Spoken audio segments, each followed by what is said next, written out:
Good morning, everybody, wherever you are in the world. Welcome to Art School Live. I am 𝗤𝗍𝗃𝗍. I'm your guest host this week while Eric is in Florence, Italy.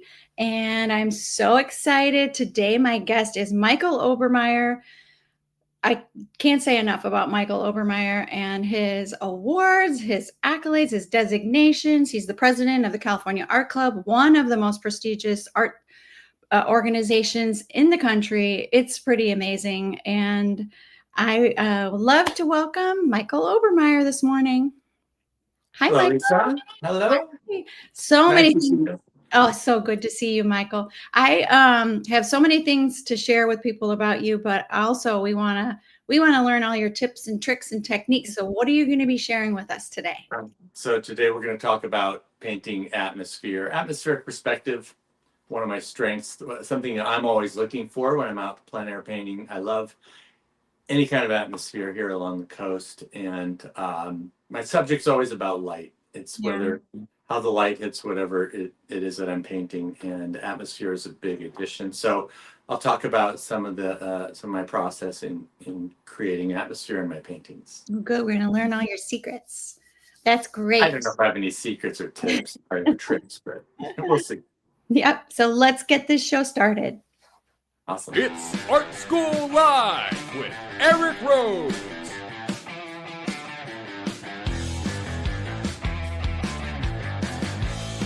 Now, here's your host, Eric Rhoads. As you can see, I am not Eric Rhoads. And my name is 𝗤𝗍𝗃𝗍, and I'm your guest host this week while Eric is away. So today our guest is Michael Obermeyer, so skilled at atmosphere. And today he's going to be teaching us all about how to apply and to get atmospheric perspective in our paintings. So take it away, Michael. Well, thank you. I'm still setting up for a second. No problem. Want to make sure you can see the actual canvas. Wonderful.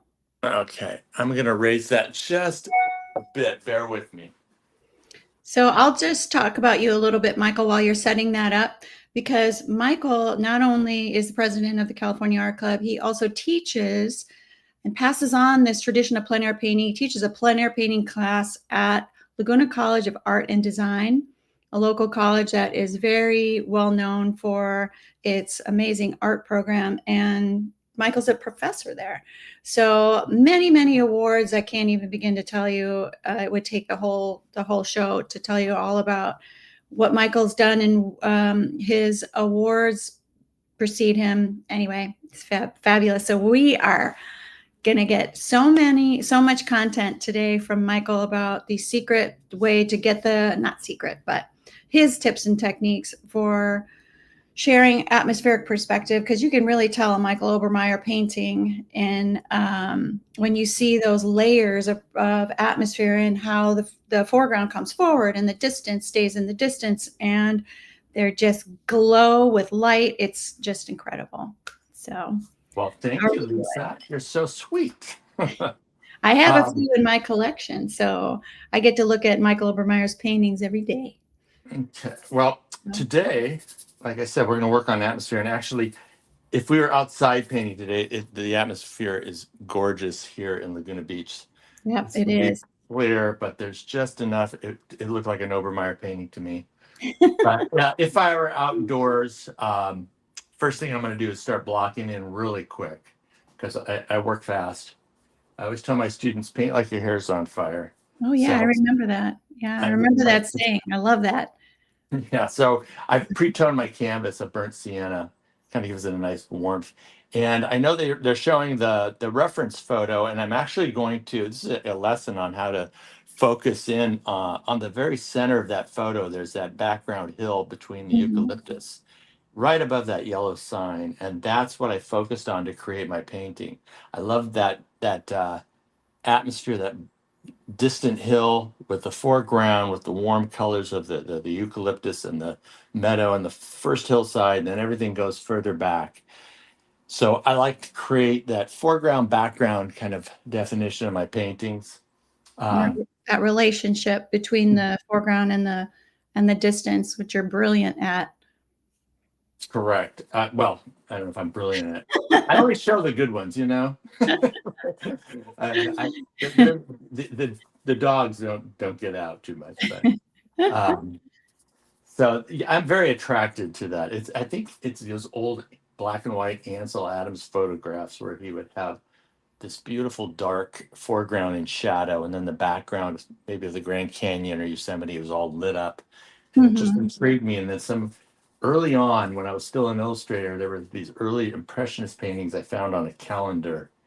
And I cannot remember the painting or the painter, but the background mountain was so barely visible in the sunlight. And it just intrigued me so much. I just was locked in on that. I've never forgotten that. Wow. And then I started seeing everything that way. And once you start seeing it that way, it makes it a lot easier. You know, I see things as a painting before I paint them. And then half the battle's done right there. So I'm using a big, soft sable brush. It doesn't hold a lot of paint. And I thin it down with my mineral spirits. Yeah. And some blue, ultramarine blue and burnt sienna, just to kind of get an idea of where everything's going to be. If I don't like it, I can rub it out with a paper towel really quick. No detail. Sometimes they look better before I get started. That's the downside.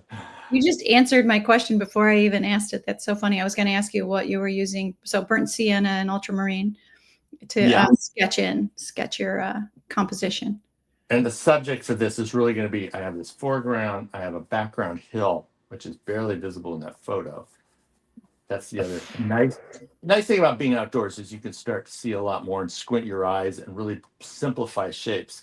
In a photo, everything's kind of in focus. When you're outdoors, I think Ken Oster once told me about 20% of what you're looking at is in focus. So he was my first plein air workshop that I ever went to. Oh, I think it was a lot of people's first plein air workshop around here. He was amazing. Yeah. Simplifying, taking a subject and really simplifying it, breaking it down, kind of establishing a scene within 30 minutes, so you don't really get too involved with the painting right away. And that way, if it's not working, you can back out. Michael, I wonder if you could put the camera, tilt it up a little bit so we can see a little bit more around the whole painting. It's a little bit low. The camera's a little bit low, so if we can raise it up just a little bit so we can see the top of the painting too. And, the top of the painting? Yeah, the top of the painting. We can. It's getting cut off a little bit at the top. So there you go. Perfect. That's better. Like that? That's better. Yeah, that's perfect. Funny. My camera is showing it was right in the center. Now it shows a low, but that's whatever you're seeing. That's good. Oh, I see. Yes. Okay. And everybody, there's a question: what medium you're using? And Michael's painting in oil. And are you using anything else to apply your initial composition? Any medium? No, I thin it down with some 𝗪𝗀 mineral spirits. Okay. And I like 𝗪𝗀. It has no scent and relatively decent. I'm very basic when it comes to painting because I mostly am outdoors painting and I like to keep things simple. I don't bring anything else with me besides the 𝗪𝗀 and the paint and my brushes. So what I start with, the foreground. I always start with the foreground and work my way back. The foreground has the richest, the darkest colors, the darkest contrasts, and also the warmest color. And everything gets cooler and lighter as it goes back into the distance. So you got to keep that in mind. That's kind of a key. Yeah. So we have your little reference photo in the lower right-hand corner, so we can kind of see what you zoomed in on in the middle of your in the middle of your reference photo. So that's good. There for I'll sometimes it won't be obvious when I'm out in the field painting. People will come up and they're looking at like, what are you painting? And then it's just the little 15% of what you can see out there. But it's all the other noise in the foreground I want to get rid of. So So we have guests this morning, Michael, from all around the world. So there's someone here from 𝗪𝗯𝗲𝗿 from Meda, Italy, from Linda. Seattle is checking in. Let's see, Kokomo, Indiana, awesome. Beaumont, Cindy, Beaumont. Hi, Cindy and Karen. We got Oh, someone's checking in from San Diego, local, nearby, Colorado, and from Houston. Oh my goodness, look at all these. I mean, there's It's South all because of Prairie, you, Lisa. Jacksonville. Yeah, no, I don't think so. But Dublin, Ireland. Whoa, that's Wow. awesome. Another one from over across the pond. That is awesome. Arkansas. Hey, welcome everybody. We get such a treat today with here with Michael Obermeyer, one of my favorite artists, and also one that I get to represent in the 𝗍𝗀𝗀𝗃𝗃 Gallery. And what a treat that we get to find out some of Michael's tips and tricks. So what's this, Michael? What are you adding in there now, starting to add color? Yeah, so I'm starting with the foreground, and I'm using my palette knife, just kind of blocking in as much paint as I can.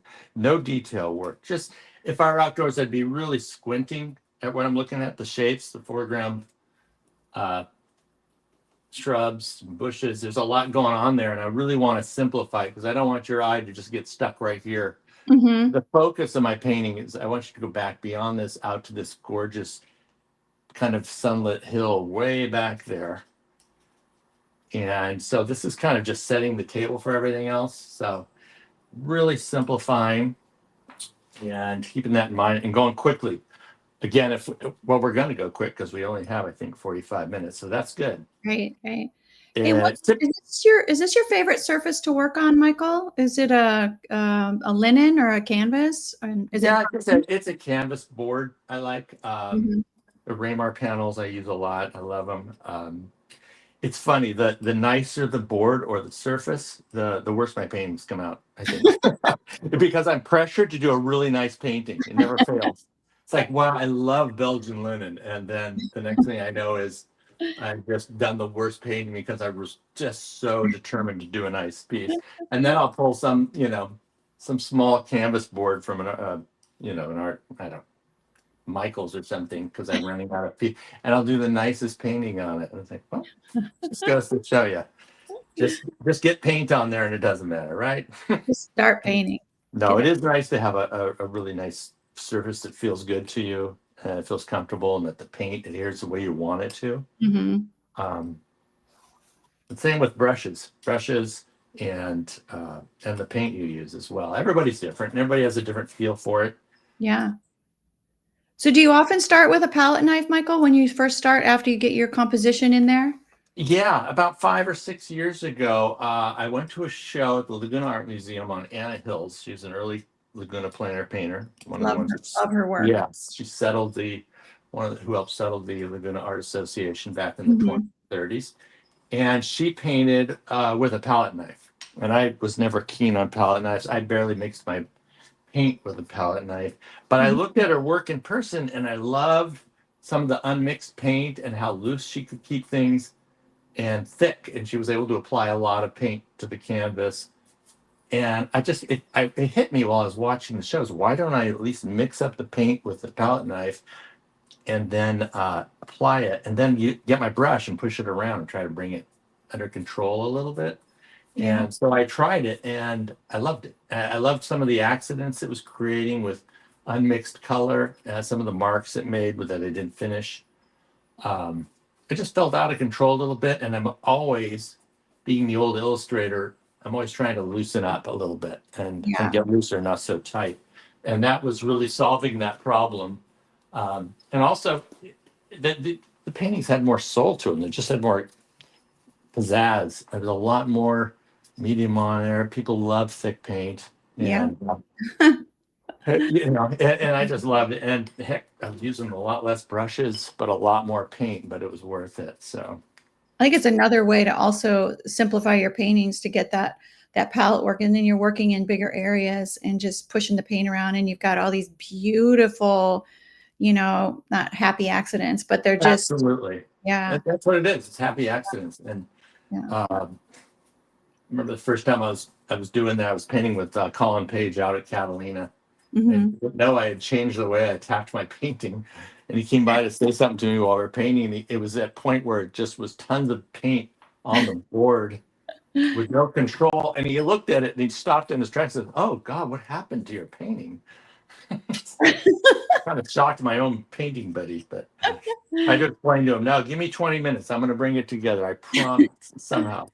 You were in the middle part where we all struggle. The struggle Right. is real. Yeah.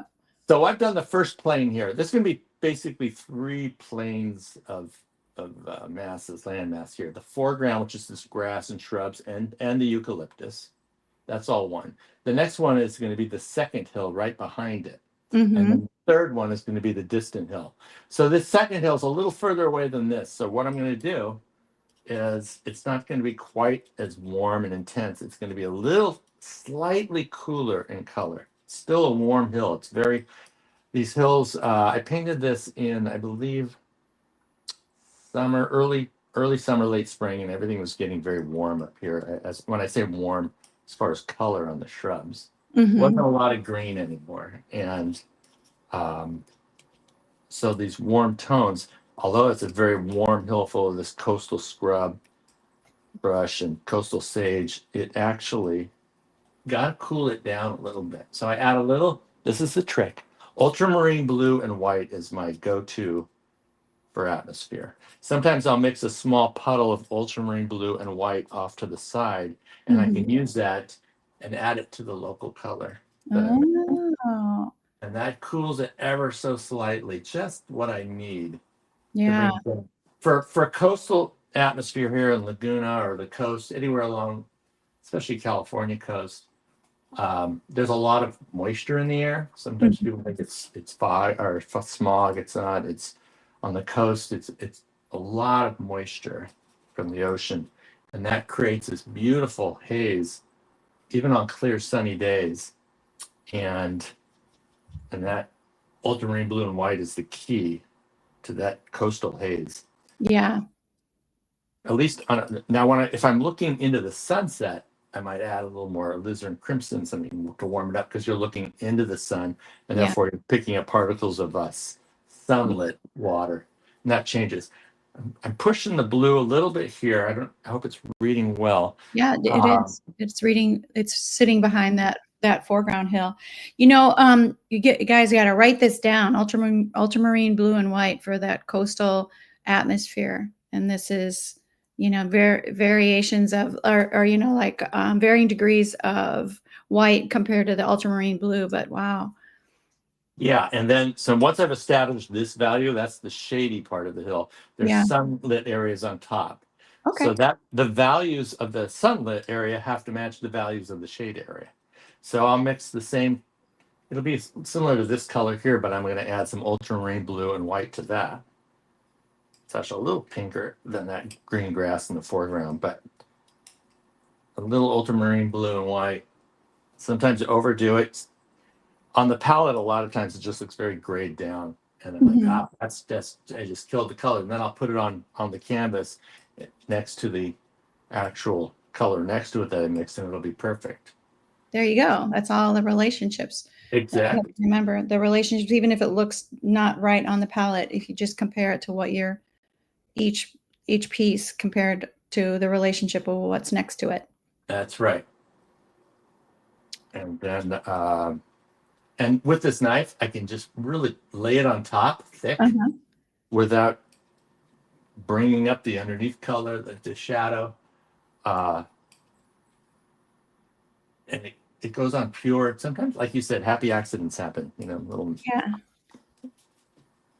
And I'm working fast. I'm so used to working quickly only because I love painting outdoors and I have to work fast.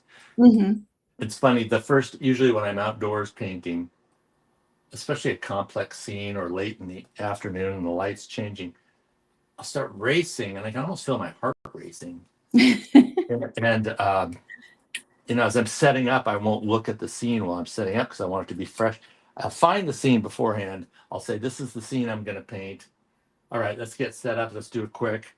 I'll take a photo right when I start so I know what time I started also. Yeah. And but while I'm setting up, I won't look at it because I don't want it to become less exciting to me. You know what I mean? In my visual. And so I take my eyes off and then I set up and then I come back to it. And I'm like, okay, it still looks good. Let's go. But I do the same thing. Take a reference photo at the very beginning, and that way I can refer to it back to it if I need to touch up in the studio. Yeah, that and exactly. But also for me, it's a good time mark. Like, okay, what time did I start? Because I lose track of time when I'm painting, and I'm like, oh, yeah, I started at 2:30, and it's now 4:30. I should be gone. I shouldn't be here. So if we're I've lucky. gone beyond 2 hours, if I've got to the 2 hour mark, I know I'm struggling or things are going south. Usually at the beginning, it's funny. Like I said, my heart's racing. I'm trying to capture the scene, and at this point, I'm like, oh, I'm not getting enough done. This thing's going bad. I'm panicking, and I look, and I've been painting for 15 minutes. So I think, okay, slow down, Obermeyer. It's okay. Slow it down. So now I've established that plane, and with no detail, just blocked in. Yeah. Squinting again. When I'm outdoors, I'm squinting. Even if I'm looking at the photo, I'm going to squint a little bit. And now there's the last part is this beautiful, delicious. This is what I really wanted to mix when I got out to the scene to paint it. I love this background blues and greens and purples that happened back here. And then the sunlit on top, there were some homes and some trees. And then way back there, it's hard to see in the photos, the ocean and the glare in the late afternoon. Oh, yeah. This is a sweet little spot. It has not changed in 100 years. It's called Old Top of the World in Laguna. It's the old top of the world. What's the difference between old top of the world and top of the world? This old top of the world, nobody knows about but me. Oh. Now, it's one of the original neighborhoods up there. It's full of old eucalyptus, very old homes, and then a view that looks down toward the ocean through Bluebird Canyon. Wow. And has a couple of trails, and it's just gorgeous. It's very old school Laguna. So there's new top of the world. The other side of top of the world, I'm giving way too much information about where. But the other side is also has beautiful views, but this has the old sense of eucalyptus growth and old growth hills that I love. I've painted in Bluebird Canyon too, and there's a spot now they're building a house where I used to want to paint the view toward the ocean. Sounds And like yeah, I know. So, but I have reference photos from before the house was there. But it was such a cool spot up looking toward the ocean. I have a question from, I think, Dolores. What would you do in a desert scene for atmosphere? Deserts have typically that very nice clear air, especially in the winter when I go out and paint. I did one last January. I did one in the morning, and it was a beautiful clear day, but there was still atmosphere. There was still a little bit of blue and purple in the hills as I painted it. I tend to look toward the sun. I like that backlit kind of feel. And it's the same thing. I actually ended up using very much the same palette, the ultramarine blue, but I think I might have used a little bit more alizarin into my blue to give it more of a purple vibe to it. The hills there were, out at least in Southern California, the deserts are so gorgeous with blues and purples, a lot more purples than they have along the coast. But the same thing, squint and try to see a basic color. Like, what is the predominant color back there? For example, what I'm doing right now, when I'm out painting, I have to decide ultramarine will be kind of my standard middle color, major color, and then I'm going to decide if it's a little greener or a little redder, more purple.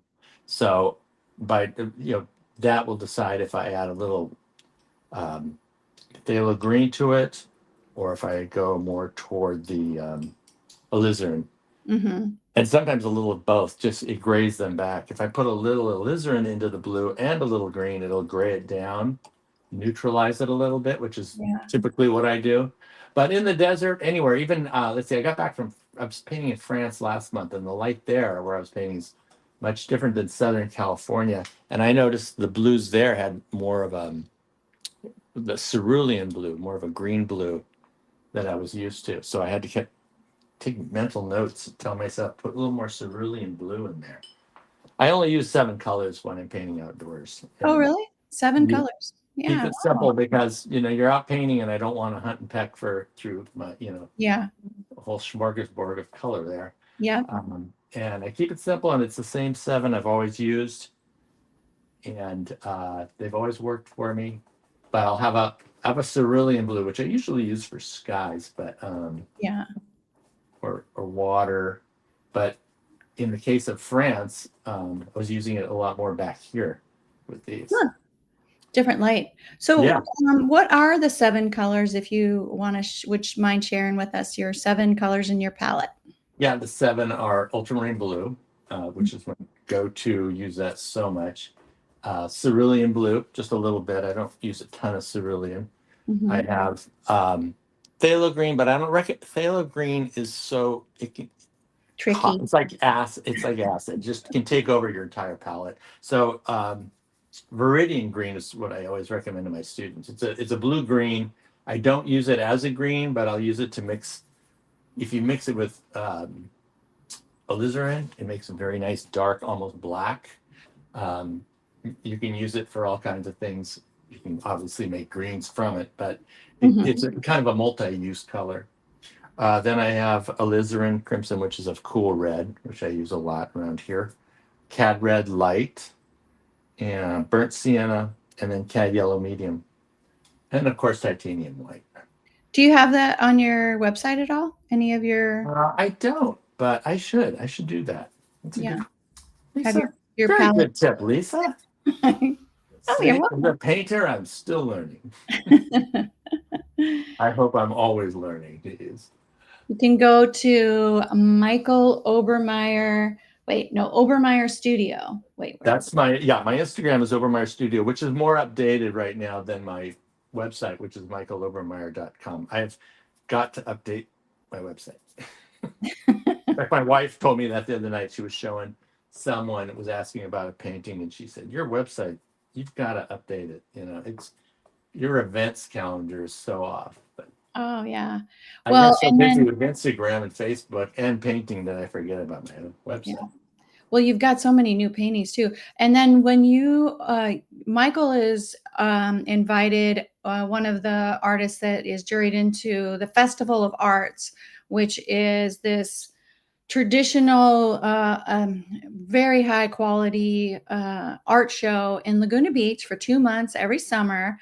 And Michael is one of the favorite artists at the Festival of Arts in Laguna Beach. And so it's always fun to see what he's created, a lot of local paintings. And boy, Yeah. oh boy, they go flying off the walls. So Yeah. Fingers crossed. fingers crossed, but they do. So I've seen it happen. It's fun. That's a great festival. If you're ever in Laguna Beach in the summer, it's 2 months long. It's wonderful. There's 120 fantastic artists. There's jewelers. There, I mean, it's not just painters and sculptors. It's a little of everything. Yeah. It's a juried show. Very tough to get into. They jury you during the summer, and if you don't get a high enough score at the end, you're juried out. They jury out 40% of the artists every year. Wow. And then you can re-enter, but you have to get in line with everybody else. Yeah. I'm fortunate enough, with some wood to knock on, I've been juried in for 29 straight years. So Holy cow, this that's amazing. will be my 29th. And it's so much fun because not only is it an opportunity to show your work, but you get exposure all year long. I'll get emails from people in the winter who saw something while they were in Laguna in the summer and maybe want to commission me or inquire about a painting. Mm-hmm. The exposure is great. You get to meet people. You have to have thick skin because you get to see people walk by and laugh at your Oh, I hope not. Can't take yourself seriously, but it's a really great way to spend the summer. And as an artist, hang out with other artists, see your work, and like I said, get your work up there. And Yeah. Also go there for inspiration, because I go there to see your work and get completely inspired. So before I was a festival artist, when I was just starting out as a plein air painter, I would go there and visit my same 5 or 6 painters and just look at their work. You're right. I would talk to them if they were around, not bother them too much, but just see what they were doing and how they were doing it. And it really helped. So that was where I used to go visit Ken Oster too. And yes. His That's work. how I got to know him. Exactly. Yeah. So this blue in the distance, this is also ultramarine blue and white? Is that right? So I used ultramarine with a little alizarin. a little more alizarin to the top where the sun was kind of hitting it, and then it goes down to a little bit of a cerulean down below because there's a little bit of haze in the canyon that lightens and cools that. So, and I can make an adjustment, but it's for the most part, it's ultramarine, a little alizarin. I threw in just a dot of green just to gray it down so it didn't get too purple. Yeah. It's kind of like mixing a recipe. You know, you're mixing it and you're deciding, is it too cool? Is it too warm? Is it too intense? What do I got to do? I'll put something in and then maybe overdo it and put something else in, and until it gets it just right. You know, and it's okay. Use a lot of paint and do it, and it's fun. It's all about learning. I find out when I'm painting, and I'm just constantly learning. You're making decisions for 2 hours. Yeah. And still learning, and at the end it's exhausting, but boy, if it works, there's no better feeling. So just a reminder, everybody, too, the reference photo that Michael is using is in the lower right-hand corner of the screen. And then we also have Michael's Instagram handle up on the screen in the lower left, at Obermeyer Studio. And his website is michaelobermeyer.com. And wow, this is just looking, you can really feel that atmosphere. Okay. You can feel that distance between those, just the different distance and middle ground and foreground. Yeah, so now I'm mixing, as I did with this one, I mixed the darks in this value, if you will, and then now I'm mixing the sunlit hills that have to be the same value as that shadow. And that's where it gets tricky. A lot of times artists will go a little too intense with the light sunlit area. You really have to set it back, and like I said, a little bit of blue in that and white just to warm it. I'm sorry, to lighten it and cool it at the same time, if that makes sense. And it's better to, you know, the color isn't as important as the value. So it doesn't matter if I go more pink or yellow or green on this hillside, whatever, as long as the value's right. Yeah. Whether it's brown or pink or green or whatever, that's not important right now. And I'm using this knife and kind of going in the direction of the hill. You know, if a ball was going to roll down that hill, what direction would it go? So that's where I'm going with my brush strokes. Yeah. And I'm squinting. I'll step back, always step back and look at the painting from a distance. You know, sometimes I'll look really good from 18 inches here, and then I get back 5 feet, where typically you want to see the painting, and it just doesn't work. So if they look really good up close, I call them bathroom paintings or hallway paintings. Yeah, Oh man, I have some really good paintings in my bathroom. yeah, I know, but they always have to look really good up close. They do. Oh, you're right. You're right. You don't get an opportunity to really stand back unless you have a giant bathroom. Right. In my bathrooms, you know, they better look really good up close. So now kind of block those in really simple. There's a lot of information on that hillside in real life, but not going to get there yet. And this is nice too, is because, you know, at this point, if you had to leave after 30 minutes, there's color notes here. And like you said, with that photo you take, you can go back to the studio and use these color notes for a larger painting or to finish this painting. Yeah. That's the most important. Good point, though, because the color notes out on location, if you do have to leave early, I totally agree. Just get some of those color notes down. Yeah, there are colors that I'll mix outdoors plein air that I would never have seen from a photograph. And even I'll even look back at them and go, I don't know what how much of everything I mixed, but you know, I got it right. Lucky me. And I can use that in the studio, especially if you're doing a studio painting from that plein air piece. It's really, you know what I love about this, Michael, though, is you are keeping it so loose and so simple. And when you guys see his finished paintings, you're going to see like, oh my gosh, he went from this simplified, you know, raw kind of like just getting those simple shapes and those simple color notes. You wait till you see some of the finished paintings. If you go on Michael's website, oh my goodness, you're going to be amazed, just like I am. So it's just so cool. Keep it simple. It simple, exactly. Yeah. Keep it simple. When I first started plein air painting, I'd been an illustrator for 20 years, and I think one of my dumb goals was to show people how well I could draw. Yeah. So I decided I needed to get a lot of really good drawing in there. and I was taking away from the painting. I was working too much on craftsmanship and drawing.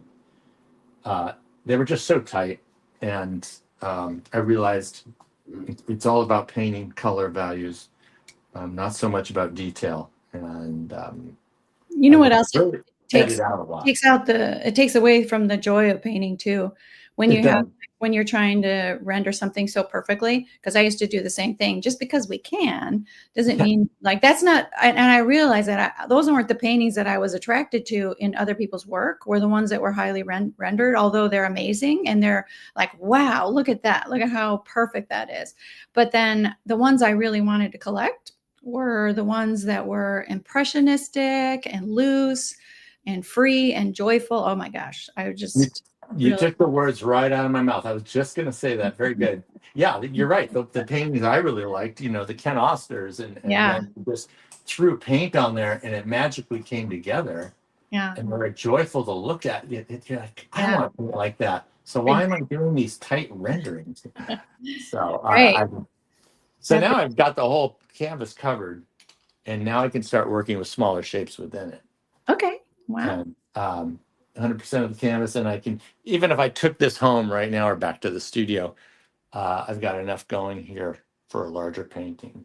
We have about 15 minutes. Oh, good. This is working out perfect then. So Yeah. again, what I'm going to do is I blocked in all those. I go back to the darks with a smaller brush and start coming, carve through a little bit. So now we're heading to the brush. Yeah, this is where you clean up. It looks like somebody just threw up paint on my canvas. And I have a couple more questions in the chat for you, Michael. There's a lot of paint coming off your knife. How much do you squeeze out of your tubes onto the palette, and each color the same amount? Good question. I squeezed a lot more. I try to get a lot of paint out there. It's a lot better on my canvas than in the tube or on my palette. So if I get it out there, I don't have to be chintzy with it. And then the other question was, is it the same for every color? No, that's a really great question. Really, nobody's ever asked me that. That's colors like cerulean that I don't use a lot. It'll have a slightly smaller pile or pool of that color. Alizarin and ultramarine blue, they'll be larger because I'm going through them so quickly. And especially when I'm about to do an outdoor painting, I want to make sure I don't have to, in the middle of the painting process, go back to my painting box and reload. So I'll try to get a whole bunch of paint out there and make sure you have enough. Right. Yeah. Because I don't have someone with me that I can just say, could you reload me yellow for me, please? I'm running. Hey, I'd be happy to do that for you, Michael, if you need an assistant. There are times I'm like, why don't I have someone here? I don't have time to go there and get it. I do that for 𝗣𝗶𝗁𝗁𝗆 sometimes, especially when she's teaching. We do when she has it. She's like, can you come out and can you spread some more of that, ultramarine or her marine violet or whatever, her marine. And I'm like, yeah, so I get to help. I get to be her helper sometimes. That's cool. Drag the brush up. Since this is all about atmosphere, not about detail work, but I will come back with the brush and apply it with a little more pressure on the canvas to cut through some of that paint. And then work my way back again. Now I work my way back with smaller colors. You got a lot more reds and yellows in the foreground. Does oil paint, Michael? Does oil paint darken when it dries? No, does it stay pretty much the same, or does it? Pretty much the same. I noticed that I paint darker in the studio than I do outdoors, but for the most part, as far as drawing process, it dries pretty accurate for me. Pretty accurately. Okay. Yeah. Sometimes I think it goes darker, but I think I'm just, there might be something to that, because sometimes I'm doing a painting and I look and I put it up on my shelf to dry. I'm like, God, that's just way too dark. What is wrong with me? I tend to paint darker in the studio, and that's why I prefer outdoors. I see more atmosphere. I see it in person, and I can go lighter and paint what I see. So now with a small brush, I mix these and put little shape, smaller shapes within. But I want to get to this. That's all I care about. The other part is just like, between those trees, I can also step back and adjust composition-wise. In the studio, I have a mirror, so I always look in my mirror to see how the composition looks. I can find issues really quickly with a mirror. When you look at it backwards? Yeah, I can find drawing issues. I can find color or value issues. Like something really obvious, like, oh, you got 2 trees here and 2 trees there. That looks really dumb. How did I not see that? But then I can just, work on maybe creating an extra branch or something to balance out the composition. When you're outdoors and you're painting so quickly, trying to capture the light, it's easy to get lost compositionally.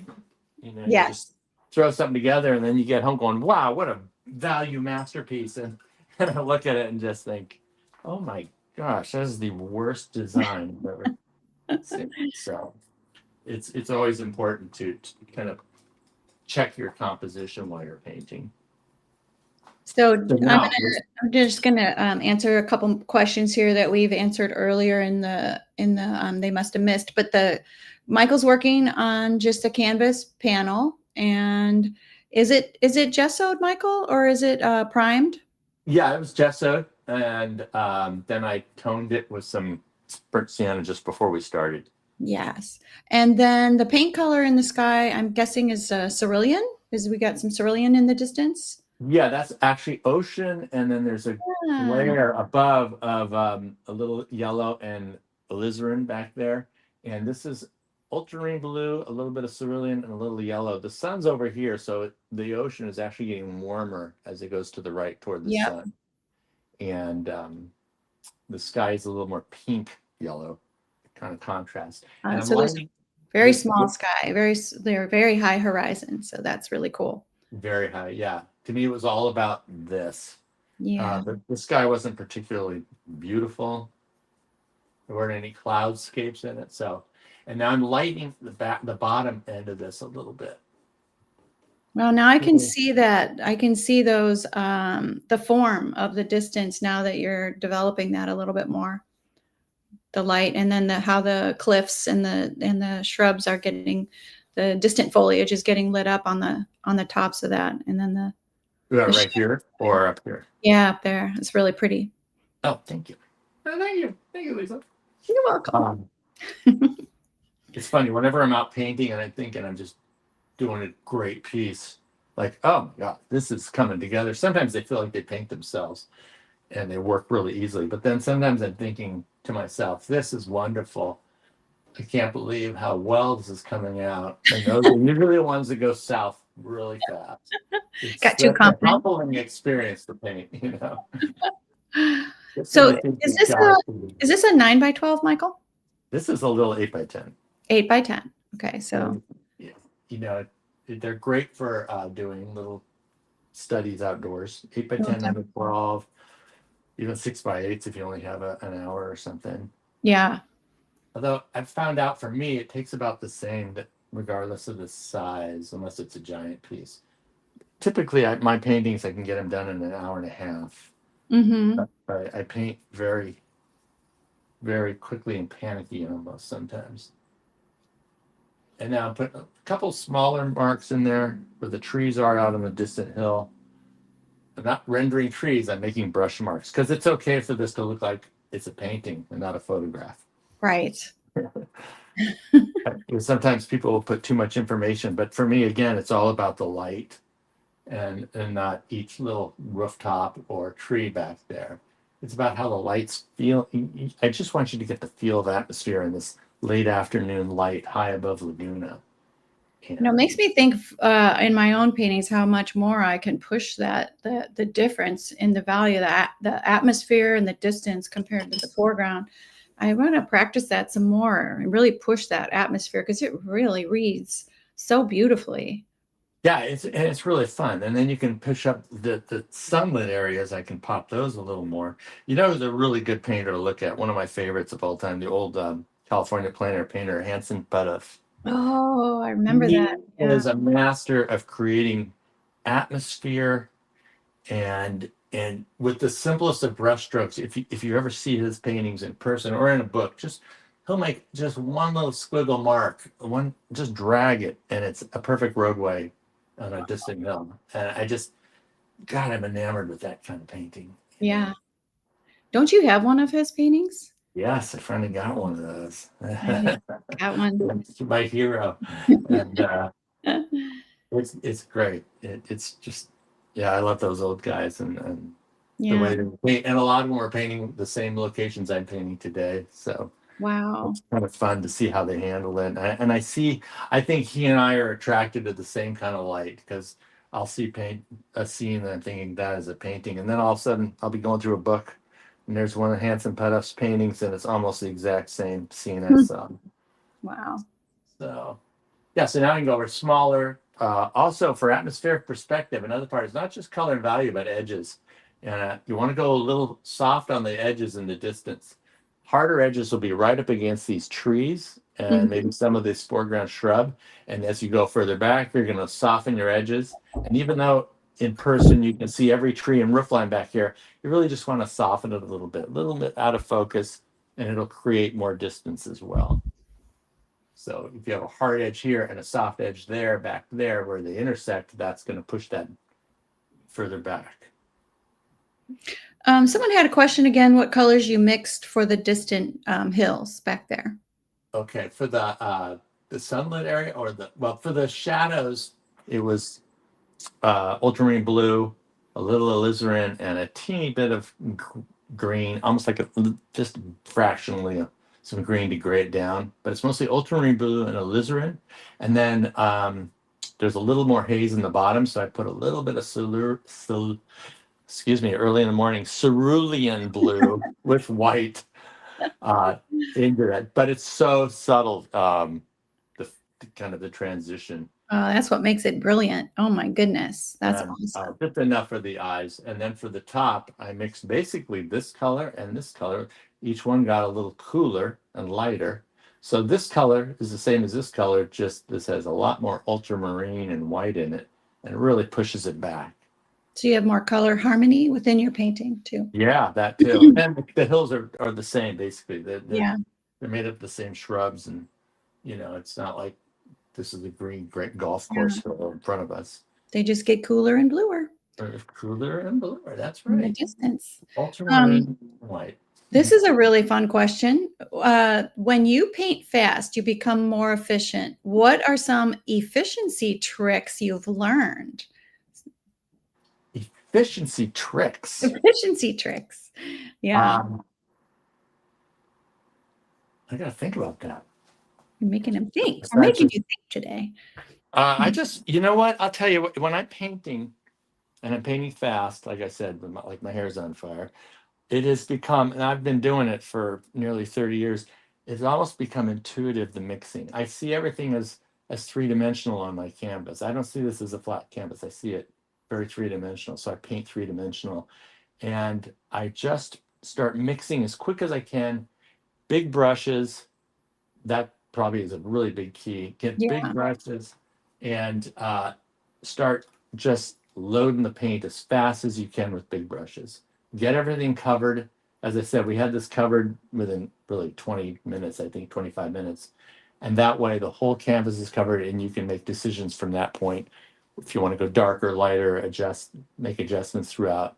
Wow. But you've got it all covered and you've used a big brush, no detail. Squinting at your subject that you're painting breaks everything down into simple shapes. Lots of great tips. So we only have a few more minutes, Michael. So I wonder if, is there any last minute things you want in our audience to know today about your painting, about you, about upcoming events, anything like that? Well, we have the California Art Club Gold Medal exhibition coming up next summer. So that's it. Right now, it's kind of the end of the painting season. I'll have an open house actually at my studio the first Saturday in December. Cool. From I think 11 to 4. So I have a lot of unframed paintings on sale. Everything is on a great price, ready to go. They can find more about that on your website, Michael? Yes, I'll post that when I get it ready. And I'll also post it on my Instagram and Facebook. Okay. And that's a lot of fun. It's an excuse to clean the studio, but it's also great to get people in here and see my work. And then, just this spring, I've got an exhibition in Ojai, gold medal, and just painting for the festival next summer. I'm going to hopefully be teaching a couple workshops in the spring. I'm thinking maybe April out of my studio here in Laguna Beach. There'll be 3-day plein air workshops. We'll be doing this. We'll do a painting in the morning and then a painting in the afternoon for 3 days. Is that also on will be on your website? Yes, I'll post that as soon as I nail down those days, the actual dates. So, Okay. So can we see your wonderful face again before we take off and before we close this out? You know what, Michael, do you have the finished version of this painting that you can show us? I have a photo of the finished version. There I don't know it if you is. see that. Oh my gosh. Right, there it is without the glare. So the painting sold, so I didn't have it with me. Yeah.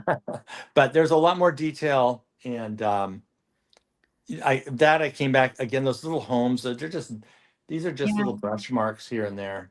Yeah. Just a mark, vertical, very horizontal rather, because they're very horizontal structures. Oh, that's just fabulous. very few and not not any kind of pattern or anything. Just keep it simple, very simple on the foreground. That's beautiful. I did do a lot more from what I had there. So yeah. Oh my gosh. So it just reads just wonderfully, Michael. So thank you. All right. So I want to thank everybody, or thank Michael for being our guest today. And we are so grateful for all of his tips and tricks and techniques. As you can see, he is a fabulous and generous teacher and an amazing accomplished artist that is very inspiring. And so we just thank him so much. I hope you enjoyed today's demo with Michael Obermeyer. Again, his website is michaelobermeyer.com. and Instagram at Obermeyer Studio. And I have a gift for you. If you download the free ebook, 97 Incredible Art Secrets, go to 97artsecrets.com/ASL. And if you haven't signed up yet for Plein Air Live, don't wait. November 6th through 8th, 2025, Essential Techniques Day is on November 5th. And 3 days to fast track your journey to outdoor painting. Let's watch this short video. Every artist knows the frustration. You want to grow, to break through, to see your paintings come alive. But too often you're painting alone, stuck in the same routines, not knowing what's missing. Photos lie, books only go so far, and it can feel like the true secrets of painting are locked away. But what if, in just 3 days, you could watch the world's top plein air and landscape painters, brush in hand, showing you every step of their process? What if you could ask your questions and learn the techniques it took them decades to master without ever leaving home? This November, join us for Plein Air Live, the world's largest online painting conference. You'll learn from legends like 𝗄𝗏𝗄𝗃, Cindy Barron, Kathleen Hudson, Cami Medlick, Bill Davidson, Mike Hernandez, and dozens more hand-picked masters. Across 3 days, plus an optional Essential Techniques Day for a guided refresher, you'll watch demonstrations, join interactive breakout rooms, and even paint along in evening sessions with new friends from around the globe. This kind of lineup will never happen again. You could spend tens of thousands traveling to workshops and still never gather this much talent in one place. But at Plein Air Live, it all comes to you. Don't miss your chance to grow, to connect, and to be inspired. Join us at Plein Air Live, November 6th through 8th, 2025.